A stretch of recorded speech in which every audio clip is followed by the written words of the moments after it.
Corinthiens. Le thème ce matin de mon message est: quel est l'œuvre du Seigneur que tu fais?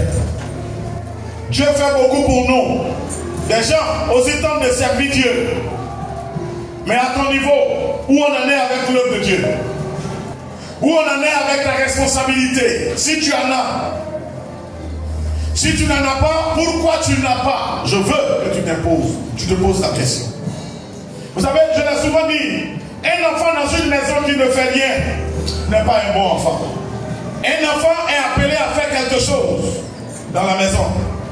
Jésus lui-même l'a dit dans le livre de Jean, l'évangile de Jean, Jean au chapitre 1, à partir du verset 11, il dit à tous ceux qui l'ont reçu, à ceux qui croient en son nom, il leur a donné le pouvoir de devenir enfants de Dieu. Nous sommes donc les enfants de Dieu. En tant qu'enfants de Dieu, nous ne devons pas rester sans faire quelque chose dans la maison de notre Père. Pour notre Père, c'est pas normal. Et un fils digne de son Père, quand il voit que les affaires de son Père sont en train d'être saccagées, d'être boycottées, l'enfant se lève et il défend parce qu'il s'agit de lui-même, c'est son intérêt. Ce qui appartient à son Père l'appartient. Le royaume des cieux est pour nous. Si le royaume des cieux est pour nous, nous devons tous nous battre pour le rayonnement du royaume des cieux pendant que nous avons encore l'occasion de servir. Qu'est-ce que tu fais? Quelle est l'œuvre de Dieu que tu fais, mon frère, ma soeur? Quand il est jour, quand tu vas à ton travail, quelle est la part de Dieu que tu fais? Alléluia. Amen. Alors c'est dans le livre de 1 Corinthiens chapitre 15 verset 58. J'ai beaucoup de La Bible dit ceci. Oui. Ainsi, mes frères bien-aimés. Ainsi, mes frères bien-aimés. Soyez faits. Soyez faits. Inébranlables. Travaillant de mieux en mieux. Travaillant de mieux en mieux. À l'œuvre du Seigneur. À l'œuvre du Seigneur. Sachant que votre travail ne sera pas vain dans le Seigneur. Vain dans le Seigneur. Amen. Amen. Amen. Et Amen. Acclame la parole et ainsi. Dieu s'adresse à toi ce soir, ce matin, bien-aimé. Il dit ainsi, mes frères bien-aimés. Dieu ne parle pas là aux païens, à ceux qui ne connaissent pas. Non. Dieu parle à ses bien-aimés, à ses enfants, à ses élus. Dieu parle là aux rachetés. Le diable, dirigeant ce matin, est revenu sur mon message de jeudi soir. Je prends mon argent. Il dit ne crains rien, Jacob, que j'ai racheté, que j'ai sauvé. Car tu es à moi. C'est à ceux qui sont à Dieu que Dieu s'adresse. Si tu es là, quand tu crois que tu es à Dieu, alors mon message s'adresse à toi. Si tu es là, que tu crois que tu es enfant de Dieu, alors je m'adresse à toi. Si tu crois que tu es fille de Dieu, alors je m'adresse à toi. Si tu crois que tu fais partie des élus de Dieu, du peuple de Dieu, bien-aimé, je m'adresse à toi. Il dit ainsi, mes frères bien-aimés, soyez fermes et inébranlables dans votre position d'enfant de Dieu. Que rien ne vienne vous déséquilibrer. Que rien ne vienne vous tourmenter, vous troubler. Que rien ne vienne vous distraire.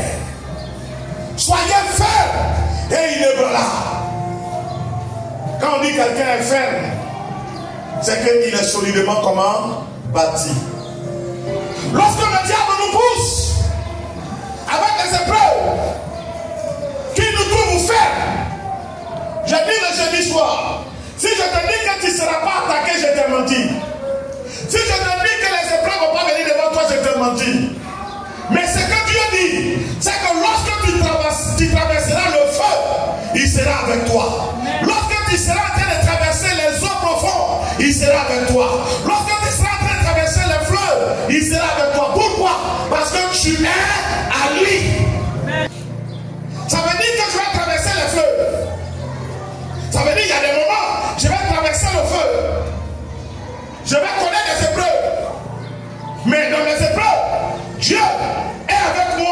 sera toujours avec moi. Pourquoi? Parce que je l'appartiens. Alors ce matin, il dit quoi? Soyez fermes et inébranlables. Et moi, j'ai envie de dire, dans notre foi, dans notre engagement, soyons fermes dans notre engagement.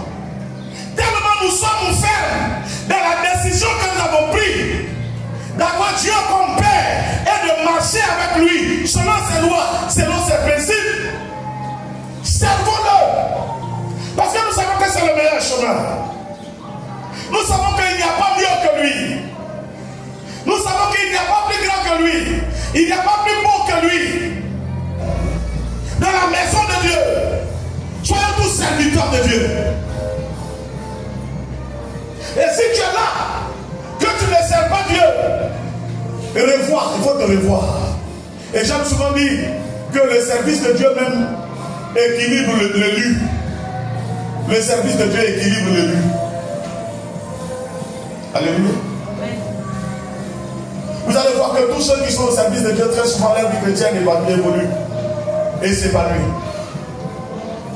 Quand on suspend quelqu'un, très souvent s'il ne fait pas attention, il perd son niveau spirituel. Parce que je prends un exemple, ceux qui servent à l'encadrement. Plus ils rendent visite, plus ils découvrent le problème des gens, plus ils découvrent le problème des gens, plus il se fait quoi? L'intercesseur. Voilà que le frère ou la soeur ne pouvait pas prier 1 heure. Maintenant il prie 3 heures, il prie 4 heures.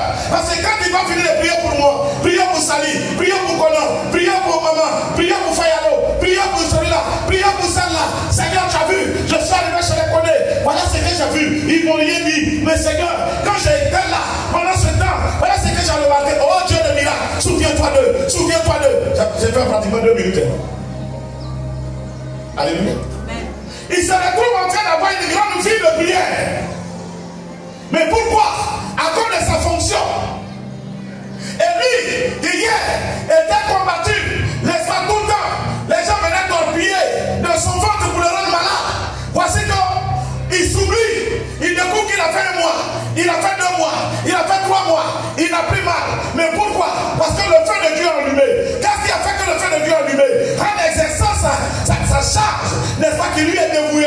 Il est en train de prier pour Modeste, pour Madame Gossé, pour, n'est-ce pas, la soeur, n'est-ce pas, Ange, etc., etc. Il a maintenant une vie de prière. Quand l'ennemi vient le trouver en feu et en flamme. Désormais, l'ennemi ne peut plus torpiller son ventre. Amen. Ce n'est pas facile de prier pour toi-même. Ce n'est pas facile. Hein? Tu veux avoir une vie de prière? Tu veux vivre le réveil? C'est le secret que je te donne. Alléluia. Quelle est la raison sur laquelle Dieu doit s'appuyer pour te bénir? Nous sommes dans l'année du réveil. On est en train de terminer l'année. On va terminer l'année au même chiffre. Et puis Dieu va te bénir par rapport à quoi? Alléluia. Que chacun se pose la question. Qu'est-ce que je fais? Il dit ainsi, mes frères bien-aimés, soyez fermes et inébranlables, travaillant de mieux en mieux. Pour ceux qui ont des responsabilités, améliorons-nous. Ou sinon améliorez-vous, ou sinon nous, améliorons-nous dans le travail. Faisons plus. Faisons plus. Nous n'avons pas le droit de redescendre. C'est la valeur qui baisse. Alléluia. C'est la valeur qui baisse. Il dit travailler de mieux en mieux à l'œuvre du Seigneur, sachant que votre travail ne sera pas fait dans le Seigneur. Vous savez que nous faisons là, Dieu va nous payer pour ça. Si tu chantes, chante bien. Ne chante pas simplement pour réduire la chair. Chante à ce que l'esprit soit touché. Que les malades guérissent, que les vies changent. Que le cœur soit touché, transformé. La gloire de Dieu qui va descendre, tu ne seras pas épargné. Tu seras aussi dedans. Alléluia. Tu balayes, même si personne ne t'encourage. Balaye un peu maintenant de toi. Que Dieu voit et que Dieu te récompense. C'est plus que ce que tu fais. Et que l'Éternel te récompense. Nous sommes en train de sortir du 10e mois. Il nous reste 2 mois. Mais le 1er décembre, les 21 jours, maintenant, devenu national, va commencer. Puisque toutes les églises messieurs qui existent, en tout cas, depuis l'année passée, tout le monde est dans le même programme. Donc il nous laisse un jour, un mois. Il nous laisse un mois. Que Dieu te bénisse à cause de quelqu'un. Oh. Alléluia. À cause de quelque chose que tu es en train de faire. Que tu es en train de faire dans sa maison.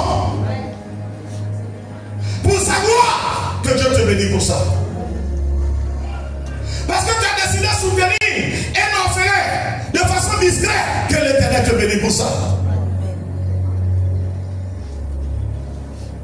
Alléluia. Dieu ne me bénira pas juste pour mon simple bonheur. Il faut fouiller la Bible. Dieu n'a pas béni Abraham parce que c'est Abraham. Dieu a béni Abraham pour les autres. Et je te donne l'image. Il n'y a pas quelqu'un qu'on voit plus riche que quelqu'un qui travaille à la banque. La preuve dans nos familles, quand un de tes frères travaille à la banque, on dit qu'il a de l'argent. On dit comment banquilo. Il travaille à la banque. Que Dieu te donne pour que tu partages. Dieu dit à Abraham, je ferai de toi une source. Oh. Comprends les Écritures. Je vais faire de toi quoi? Une source. Ça veut dire quoi? C'est que je vais te donner là. C'est pour les autres. Tu vas utiliser aussi, mais c'est pour les autres. Tu vas devenir une source. On va à la source pourquoi? Pour puiser, pour boire. Si Dieu fait de toi une source de bénédiction, tu as tout gagné. Tu as tout gagné. Tu as tout gagné. Alors apprends à servir Dieu avec ce qu'il te donne. Refuse de penser à toi-même.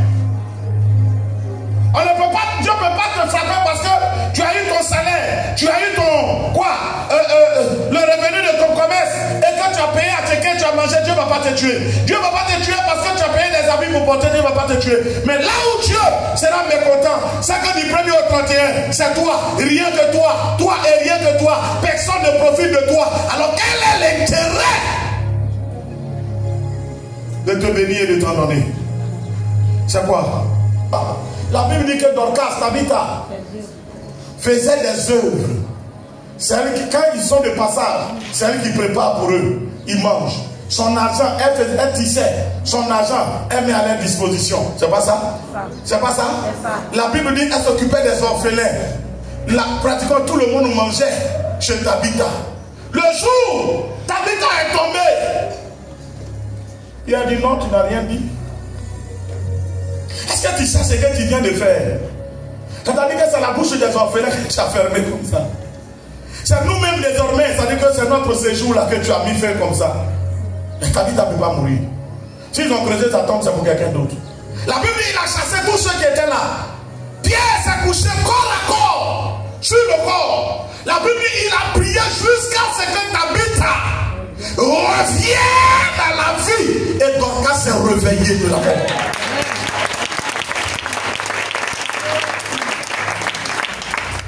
Il y a des sujets que toi seul tu ne peux pas décanter.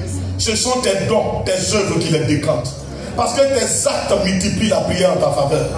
Tes dons multiplient la prière en ta faveur. Écoutez, au temps d'Élisée, il n'y avait pas qu'une seule femme qui avait besoin d'enfants. Il y avait beaucoup de besoins d'enfants. Mais la Bible déclare qu'il y avait une femme qui était mariée à un homme riche. Il ne savait pas d'enfants. Elle connaissait le roi, elle avait toutes les relations, mais elle n'avait pas d'enfant. La femme était tellement bonne de cœur, gentille, que lorsque Élisée et son serviteur Géasi passaient dans la ville, elle prenait le temps de les recevoir, de préparer pour eux. La femme dit à son mari, bâtissons une maison, une chambre haute. Quand l'homme de Dieu sera de passage ici, il va dormir ici. Il va dormir ici. Elle n'a pas dit à l'homme de Dieu que j'ai besoin d'enfants. Elle se préoccupait de la vie de l'homme de Dieu. Elle s'est oubliée. Elle s'est oubliée. Elle s'est oubliée. Bien aimé, elle l'a fait avec son mari.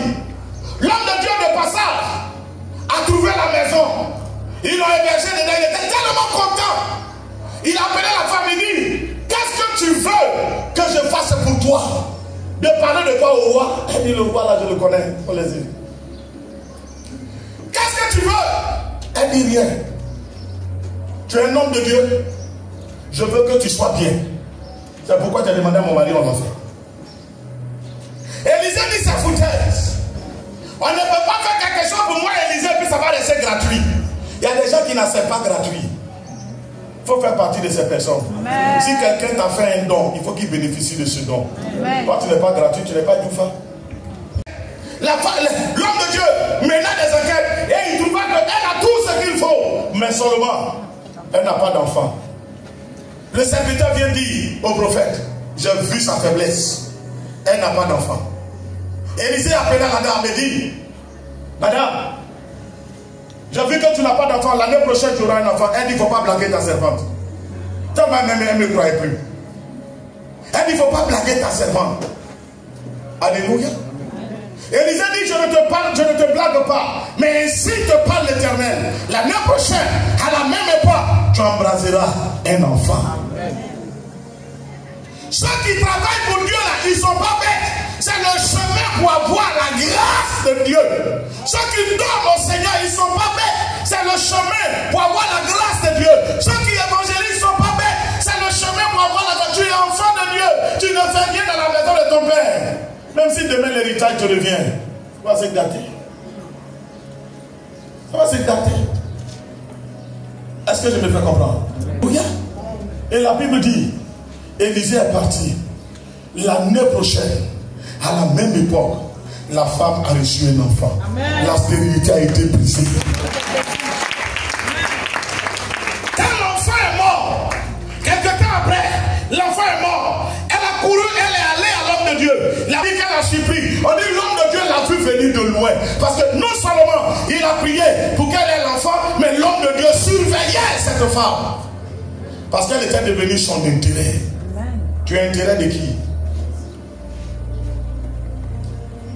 Alléluia. Introduis-toi dans la prière de quelqu'un. Alléluia. Amen. Quand quelqu'un a un témoignage, je rends gloire à Dieu pour la vie de telle personne. C'est à cause de lui que j'ai connu Jésus. Hey, Dieu est bon. Je remercie Dieu pour la vie de telle personne. Dieu dit tu mérites. Quand quelqu'un dit je rends gloire à Dieu, j'avais telle situation. Voilà ce que Dieu a fait pour moi de par telle personne. Et que l'Éternel te dit tu mérites. Quelle est l'œuvre du Seigneur que tu fais? Quelle est l'œuvre du Seigneur que tu fais? Il dit votre travail ne sera pas vain. Quel est le travail que tu fais qui ne sera pas vain? C'est lequel des travail? Amen. Est-ce que tu es là? Amen. Il y a des gens autour de toi qui ont besoin de Jésus. Ils sont même nantis, tu as peur de leur argent. Tu ne veux même pas les annoncer Jésus. Le diable les exploite. Le diable les maltraite. Ils vont partir en enfer. Ah, je ne veux pas te condamner pour dire Dieu va te demander les sang. Mais si Dieu le fait, qu'est-ce que tu vas dire?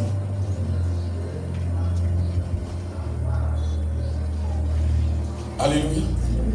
Amen, amen. Tu vas dire mais non. Peut-être qu'ils ne veulent pas venir à Bobo, je le sais. Mais c'est à Bobo que Dieu t'a placé. Invite-le. S'il ne veut pas venir, c'est son problème. Toi, fais-le. Amen. Veillez. Veillez demeurer ferme. C'est pas ça? Veillez demeurer ferme. Soyez des hommes. Fortifiez-vous. Que tout ce que vous faites se fasse avec charité, avec amour. C'est ce que je suis venu te dire ce matin. Jésus a payé le prix pour te sauver. Paye le prix de la conversion de quelqu'un aussi. Même si toi tu ne vas pas mourir à la croix pour quelqu'un, je le prie jusqu'à ce que quelqu'un qui traverse des épreuves à côté de toi devienne chrétien et que la gloire de Dieu le visite. Alléluia.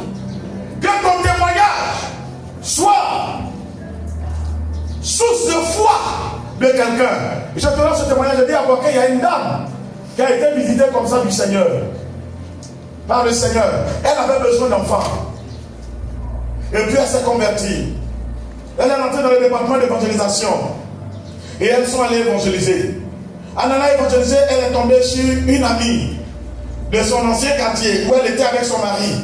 Puis ils ont déménagé, venus dans le nouveau quartier, puis elle s'est convertie. Et elle a commencé à lui annoncer l'évangile.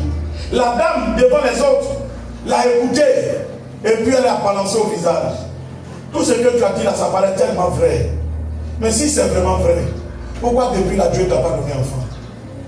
Tu parles tellement de Dieu. il est puissant, il est ceci, il est cela. Et pourtant, ta situation est restée pareille. J'ai jamais appris que tu as fait enfant. Si Dieu est aussi bon, comme tu le dis, pourquoi Dieu ne t'a pas donné enfant? Elle a regardé sa camarade et lui a dit, c'est pourquoi moi aussi je te dis de venir à Jésus. Parce que j'entends un bébé, je suis en début. Elle a dit par la foi. Si les gens sont partis à la maison, elle a pris un moment, elle a dit au Seigneur, j'ai déclaré par la foi. Je n'avais pas d'autre réponse, mais seulement je ne pouvais pas accepter que ton nom soit humilié. J'ai dit que j'ai un début. Tu es Dieu, tu es capable de te glorifier. N'accepte pas le contraire. Glorifie ton nom que j'ai prononcé. Au nom de Jésus. Alléluia. Alléluia. Alléluia. Alléluia. Quelque temps après, elle a accouché. Quand je dis quelque temps, ça n'a pas fait un an. Elle a accouché. Et elle a appelé sa camarade de venir voir. C'est comme ça que sa camarade est devenue chrétienne. Et elle a marié un pasteur.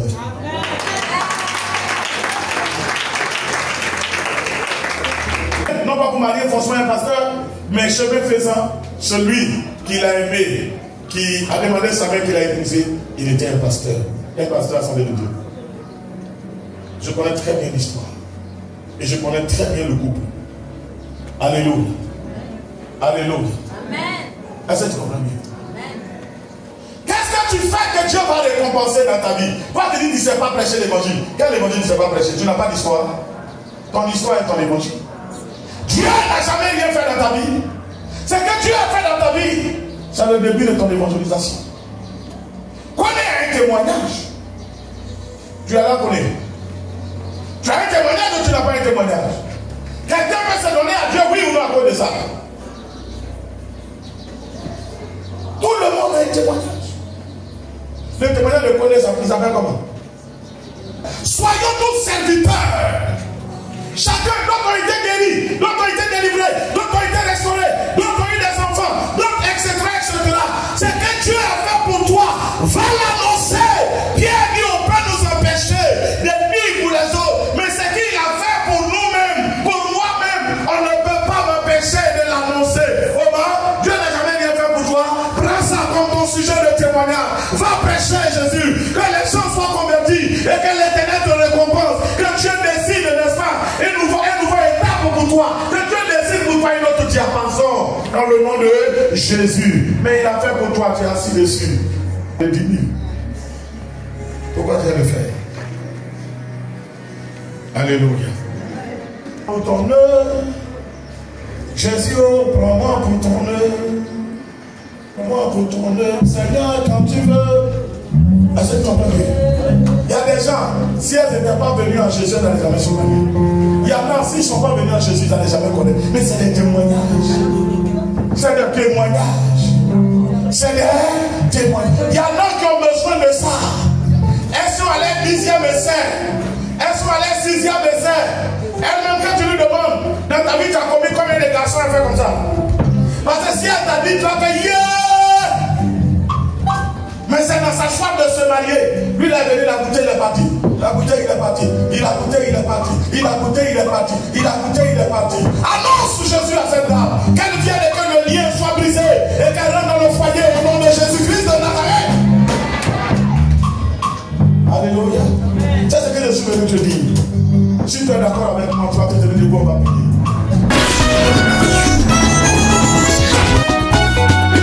Escom Monsieur.